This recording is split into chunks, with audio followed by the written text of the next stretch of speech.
iglesia, oh Cristo, edifica tu iglesia, Señor. Vamos a orar al Señor en primer lugar.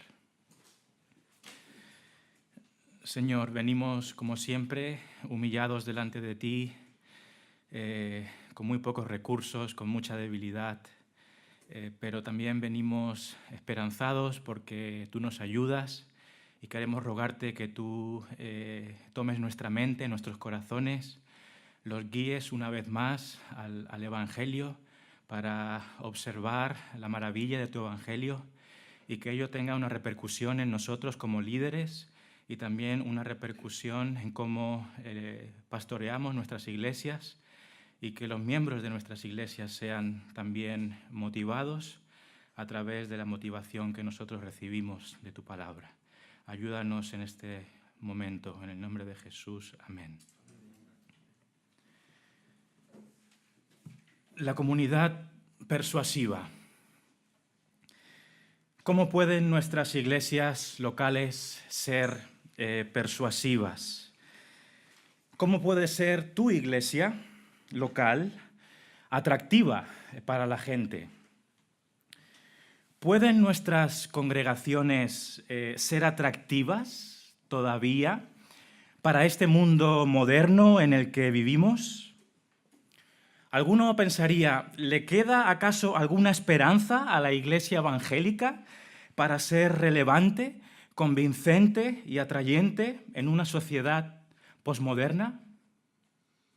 ¿Cuánto tiempo le queda a la iglesia evangélica para ser atractiva en esta sociedad? Algunos les ponen fecha de caducidad. ¿Y qué haremos nosotros para ser una comunidad atractiva, una comunidad persuasiva? ¿Seremos capaces de competir con el amplio mercado de lo que este mundo ofrece a las personas? Mi primer deseo en esta mañana es que arraiguemos, que atesoremos en nuestros corazones una primera verdad, y es esta: el poder de Dios en el Evangelio, y solamente en el Evangelio, es lo único que puede hacer a una iglesia verdaderamente atractiva. El poder de Dios en el Evangelio, y solamente en el Evangelio, es lo único que puede hacer a una iglesia verdaderamente atractiva, verdaderamente atrayente, convincente de verdad. En el ministerio de Nine Marks decimos que la iglesia local es el punto focal del plan de Dios para reflejar su gloria a las naciones. La iglesia está llamada a reflejar al mundo la gloria de Dios. Y puesto que la más sublime expresión de la gloria de Dios se revela en el Evangelio, pues es en el Evangelio donde los atributos de Dios se revelan de la manera más fascinante, la iglesia local está llamada a reflejar el Evangelio. Como diría Mark Dever, título de un libro suyo, la iglesia, el Evangelio hecho visible. La iglesia, el Evangelio hecho visible. Nuestras iglesias no solamente pueden, sino que deben ser atractivas, porque el Evangelio es atractivo y porque la gloria de Dios es atractiva. Y cómo no, Dios es atractivo en el más amplio sentido de la palabra. Cuando comparamos la grandeza, el peso del Evangelio con todas las demás cosas, los artificios, los intentos de hacer a la iglesia relevante, todo lo demás sabe a poco. Todo lo demás es como si fuera nada. Cuando tenemos una perspectiva alta, cuando revelamos el Evangelio en nuestras iglesias. podemos estar seguros que, aparte del Evangelio, cualquier otro fundamento será como un castillo de arena. Posiblemente pueda estar en pie un tiempo, pero tarde o temprano va a disolverse como la niebla. Las iglesias que no están fundamentadas en el Evangelio pueden tener apariencia de alegría, apariencia de piedad, pero en el fondo es eso, pura apariencia. Así que este es el primer fundamento que debe quedar grabado en nuestras mentes como líderes para siempre. Solamente el Evangelio hará que tu iglesia sea atractiva y nada más. Solamente el Evangelio hará que tu iglesia sea atractiva de verdad. En segundo lugar, nuestras iglesias locales están llamadas a ser comunidades sobrenaturales. Nuestras iglesias están llamadas a ser comunidades sobrenaturales. ¿Algún cesacionista por aquí?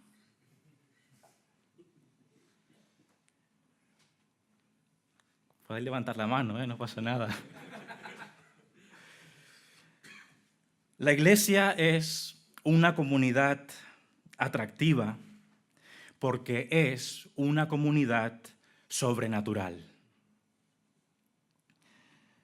Yo me pregunto, ¿puede haber algo más relevante, más diferente, más llamativo, más fascinante, más interesante que lo sobrenatural?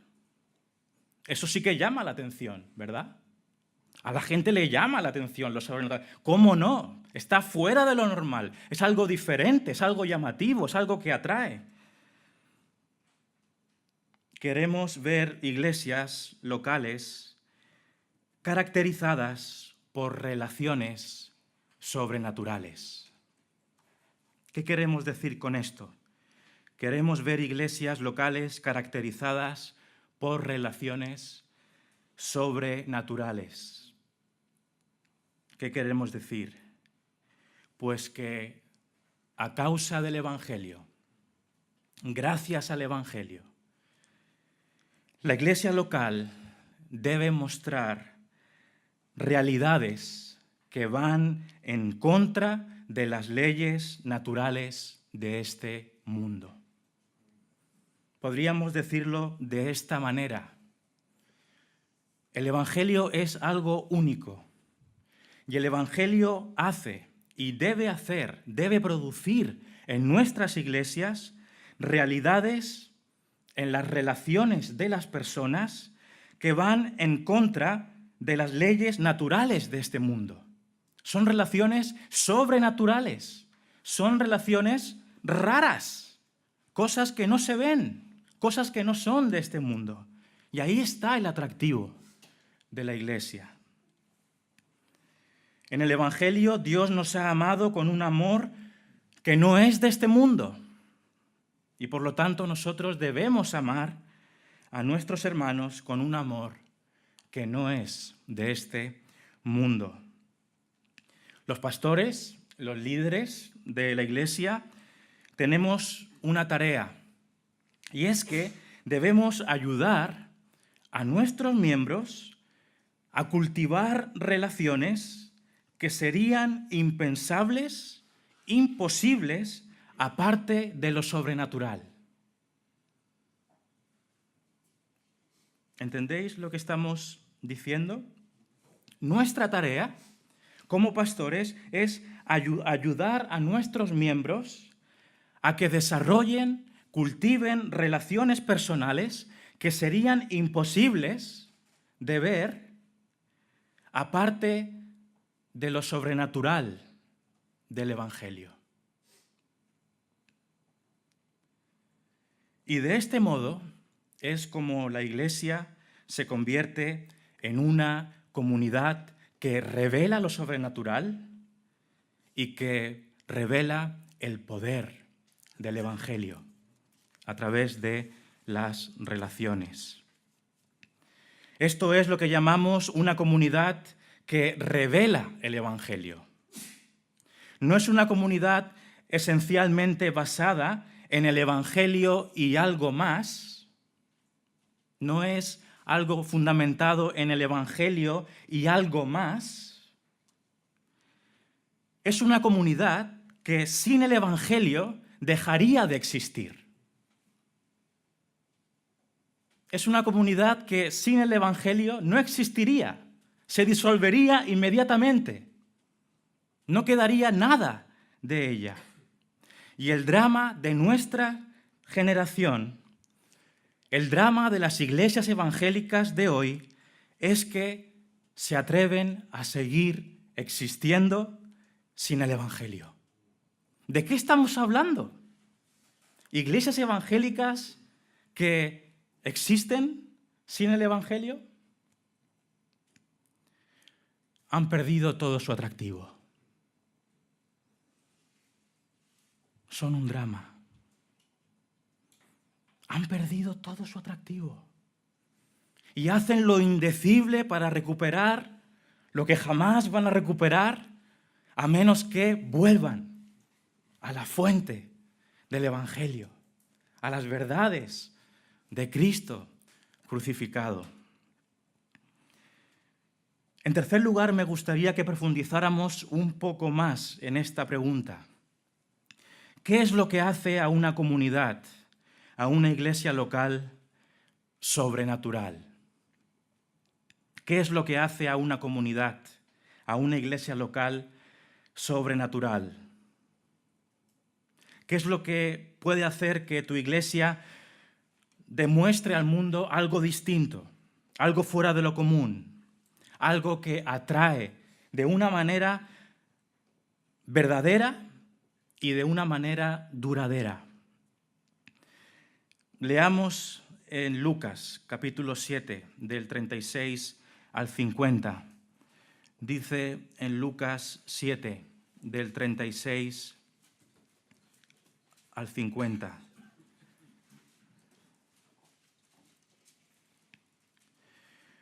Uno de los fariseos rogó a Jesús que comiese con él, y habiendo entrado en casa del fariseo, se sentó a la mesa. Entonces una mujer de la ciudad, que era pecadora, al saber que Jesús estaba a la mesa en casa del fariseo, trajo un frasco de alabastro con perfume. Y estando detrás de él a sus pies, llorando, comenzó a regar con lágrimas sus pies, y los enjugaba con sus cabellos, y besaba sus pies, y los ungía con el perfume. Cuando vio esto el fariseo que le había convidado, dijo para sí: si fuera profeta, conocería quién y qué clase de mujer es la que le toca, que es pecadora. Entonces respondiendo Jesús le dijo: Simón, una cosa tengo que decirte. Y él le dijo: Di, maestro. Un acreedor tenía 2 deudores. El uno le debía 500 denarios y el otro 50. Y no teniendo ellos con qué pagar, perdonó a ambos. Di, pues, ¿cuál de ellos le amará más? Respondiendo Simón dijo: pienso que aquel a quien perdonó más. Y él le dijo: rectamente has juzgado. Y vuelto a la mujer, dijo a Simón: ¿ves esta mujer? Entré en tu casa y no me diste agua para mis pies, mas ésta ha regado mis pies con lágrimas y los ha enjugado con sus cabellos. No me diste beso, mas ésta, desde que entré, no ha cesado de besar mis pies. No ungiste mi cabeza con aceite, mas ésta ha ungido con perfume mis pies. Por lo cual te digo que sus muchos pecados les son perdonados, porque amó mucho. Mas aquel a quien se le perdona poco, poco ama. Y a ella le dijo: tus pecados te son perdonados. Y los que estaban juntamente sentados a la mesa comenzaron a decir entre sí: ¿quién es este que también perdona pecados? Pero él dijo a la mujer: tu fe te ha salvado, ve en paz. Hemos leído la historia de la mujer pecadora en el hogar de Simón el fariseo. Un fariseo le pidió a Jesús que comiese con él. Jesús aceptó su invitación y entrando en su casa se sentó a la mesa, dice la palabra de Dios. Entonces una mujer pecadora, sabiendo que Jesús estaba ahí, vino a la casa y trajo un frasco con perfume. Nos dice el versículo 38 que estando detrás de él la mujer estaba detrás del Señor y a sus pies, ella estaba llorando. Comenzó a regar con lágrimas sus pies y los enjugaba con sus cabellos. Y besaba sus pies y los ungía con el perfume. Vemos que esta mujer pecadora, que se conocía por eso, por ser pecadora, la gente la conocía por su pecado, era una mujer que se sentía profundamente indigna y sucia. Estaba colocada detrás de Jesús. No se sentía digna de estar enfrente de él. Y lo vemos a sus pies, llorando.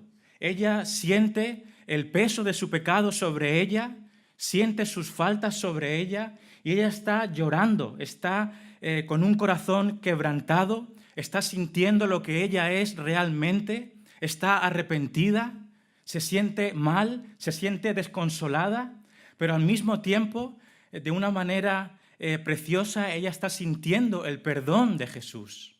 Son lágrimas de amargura, pero al mismo tiempo son lágrimas de gozo. Es una imagen tierna. Ella está derramando sus lágrimas. Fijaos lo que dice aquí. Llorando, comenzó a regar con lágrimas sus pies. ¿Podéis sentir lo que esa mujer estaría sintiendo en ese momento? ¿Podemos visualizar el sentimiento de esa mujer? ¿Alguna vez tú quizás, seguramente, espero que sí, te hayas sentido así delante de Dios? Hayas sentido el peso de tu pecado de una manera tan profunda, tan real, que has sentido profundas ganas de llorar y has llorado, has derramado tus lágrimas delante de Dios. Y el Espíritu Santo te ha mostrado tu maldad, tu indignidad, tu suciedad, pero al mismo tiempo has encontrado consuelo a sus pies. Esas lágrimas han sido amargas, profundamente amargas, de dolor por tu pecado. Eso es una obra del Espíritu Santo que nos muestra lo que somos, pero al mismo tiempo has experimentado el bálsamo del Señor, el perdón de Dios. Y esto es lo que la mujer está experimentando aquí. Regaba con sus lágrimas los pies del Hijo de Dios y los enjugaba con sus cabellos y besaba los pies de Jesús y los ungía con el perfume. Era una mujer arrepentida, era una mujer que sintió el peso de su pecado. Y en esa escena, Simón el fariseo dijo dentro de sí: si fuera profeta, conocería quién y qué clase de mujer es la que le toca, que es pecadora. Y sabéis una cosa, nosotros solemos ver con buenos ojos a la mujer y solemos ver con malos ojos al fariseo en esta historia. Pero ¿sabéis una cosa? Simón no está dejando de decir una verdad. En un sentido, Simón no está dejando de decir una verdad. Esta era una mujer llena de pecados. Era una mujer indigna. Y Dios es un Dios santo. Nos dice la palabra que el Señor es demasiado limpio de ojos para ver la maldad. Y realmente ni esta mujer, ni Simón, ni ninguno de nosotros mereceríamos tener la atención de Dios. Él debería habernos eliminado hace tiempo. Es una pecadora remarcable. Nadie puede justificar el pecado de esta mujer. Después nos dice el Señor que al final de la historia se dice que sus muchos pecados han sido perdonados. Sus muchos pecados han sido perdonados.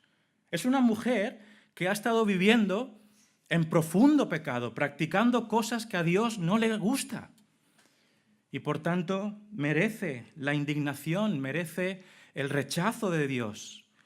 Y eso es lo normal, eso es lo natural, es lo justo, es lo justo. Y aquí, en la reacción de Simón, en un sentido, vemos una reacción natural. es lo que debe ser. Es como deberían ser las cosas. Un Dios santo no debería acercarse a este tipo de personas. En un sentido, aquí vemos lo común, vemos lo que este mundo piensa, vemos la norma habitual. Es lo que este mundo puede ofrecer. Pero aquí está la cuestión. Esta historia nos muestra algo más elevado. Nos muestra algo diferente. Nos muestra algo mucho más atractivo. Algo que el mundo no ofrece. Y es el perdón de Dios en el Evangelio. Es algo mucho más sublime. Algo mucho más atractivo. Algo que tiene mucho más peso. El Señor Jesús le dijo a esta mujer en el verso 48, tus pecados te son perdonados. Tus pecados te son perdonados. Y como decíamos antes, en el versículo 47, al principio, se dice que sus muchos pecados le son perdonados. Esto es lo que Simón no comprendía. ¿Cómo puede ser? Porque era algo diferente. Era algo llamativo. Es algo que llama la atención. Es algo que tiene un atractivo diferente a lo que este mundo puede ofrecer. Y esa es lo que la Iglesia tiene. La gracia de Dios, esa compasión, el amor de Dios en el Evangelio es algo sobrenatural. Y aquí quiero hacer el vínculo con una aplicación práctica y es lo siguiente. Un perdón sobrenatural es lo que impulsa un amor sobrenatural. Un perdón sobrenatural es lo que impulsa un amor sobrenatural. ¿Cómo va tu iglesia a ser atractiva? Demostrando algo sobrenatural, algo que llama la atención, algo que no es de este mundo, algo que no se ve, que es imposible encontrar en otro lugar que no sea la iglesia.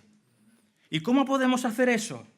Siendo más y más consciente de cómo Dios nos ha perdonado. Y el trabajo de los pastores es mostrar a sus miembros cómo Dios nos ha perdonado. Esa es tu labor. Trabaja en eso. Predica a tus miembros cómo Dios os ha perdonado en el Evangelio, para que fluya el amor de ellos en sus corazones, viéndose perdonados. Así es como la Iglesia irradia un amor que no es de este mundo y se hace única, se hace atractiva para el mundo. Al que mucho se le perdona, mucho ama. Si queremos iglesias que amen mucho, necesitamos iglesias que sean muy conscientes de cómo han sido perdonadas. Como Mark Dever y Jamie Dunlop, así se debe pronunciar, lo expresan en su libro The Compelling Community, la comunidad persuasiva. Es un libro que esperamos, Dios mediante, tenerlo traducido al español en poco tiempo. Ellos dicen, nuestro amor es proporcional a nuestro entendimiento del perdón. Nuestro amor es proporcional a nuestro entendimiento del perdón. Y por este motivo, una de las tareas principales de nosotros como pastores es predicar a nuestros hermanos cómo hemos sido perdonados en la cruz. Nuestra oración debe ser, Señor, como Maestro, renueva mi entendimiento, hazme ver un poquito más de la gloria de tu perdón, enséñame un poquito más a través de los diferentes textos de la Biblia que muestran tu perdón manifestado de tantas maneras diferentes.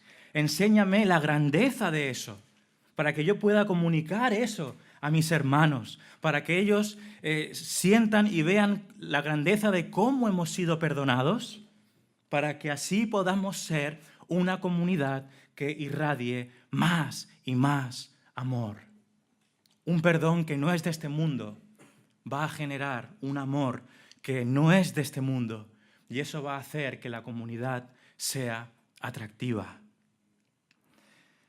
El Evangelio nos muestra de qué manera hemos sido perdonados, y ese asombroso perdón impacta nuestra vida y debería continuamente impactar nuestra vida más y más. Y como respuesta, lo que va a fluir es más amor por el Señor, más amor por los hermanos, más amor por el mundo. De eso nos habla Primera de Juan. Y esta es la conclusión.